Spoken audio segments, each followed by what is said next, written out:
Story time! This story is set yesterday morning when something kind of really weird happened at work. One of the important details of the story is the actual layout of the restaurant and the way the upstairs and downstairs interact in a certain way. See, the upstairs is where we have a full bar, and it's the only place that the hard liquor and all the cocktails are made. So if anybody on the main floor orders a cocktail, servers have to go upstairs, get it, bring it back down. This means that later on, when tables are cleared and stuff, the glassware that was used in making those cocktails is cleaned on the main floor and then is eventually returned to the upstairs once it's clean. So yesterday morning there was a stack of clean glassware, martini glasses and shakers and such, that needed to go back upstairs. So, like a good citizen, I just grabbed, a couple handfuls of this stuff and started going upstairs. Now, one thing that I tend to do while I'm at work is I talk to myself very quietly, so as not to get on anybody's nerves and so as not to really make people worry. Sometimes people will point out that I'm talking to myself. They'll ask me, what's going on, because I'm just walking around like... But really, it's just like, it doesn't get anybody's way. It doesn't bother anybody, really. And it shouldn't, because it's silent, and it's not the voices in your head, your mind. So don't worry about the voices in my head. They're not telling me to kill you. I'm carrying these glasses upstairs, and I'm just sort of, quietly saying to myself,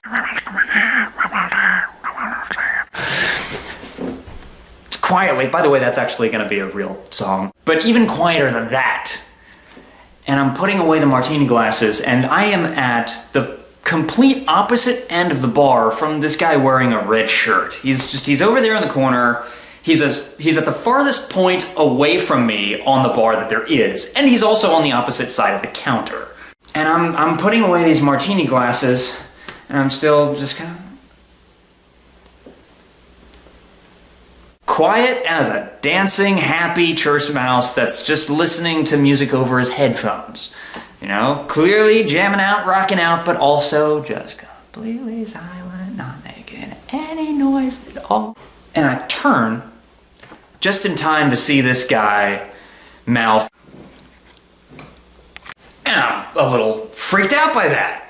I mean, I'm still looking right at this guy. I looked him right in the eyes as that happened. I think he realized in the middle of doing that I caught him doing that, because all of a sudden his face just kind of does this whole bit.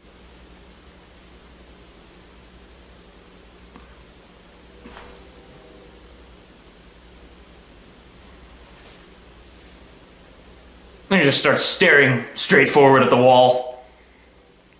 The blank wall that is across from him. Just straight into it, like a dude in a fucking bathroom using a urinal. Just pick a spot on the wall, focus on it.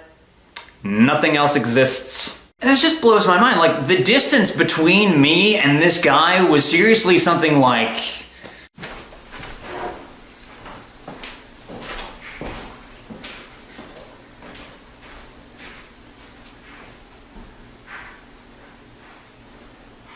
You're here. Now, after all this happened, I kind of wished that I had stayed staring at him rather than walking away. If I had my way, I would have stood there for a second and just waited until he looked back at me again. And I just would have gone. But I didn't have the presence of mind to do that at the time. And plus, I would have been a little bit scared too, because I have no idea how many levels of crazy this guy might be operating on. Apparently he's a regular customer who comes in all the time. And I've never seen him before, but knowing of his existence and the fact that he's always in there kind of freaks me out. Makes me wonder how many times he's just made obscene gestures, when he thought I wasn't looking. Or if I've ever interacted with him before. Like, did I wrong you some way? Did I wrong you some way? I'm all out of clever. The world's kind of a strange place. It seems like the strangest people in this world are all friggin' customers in restaurants.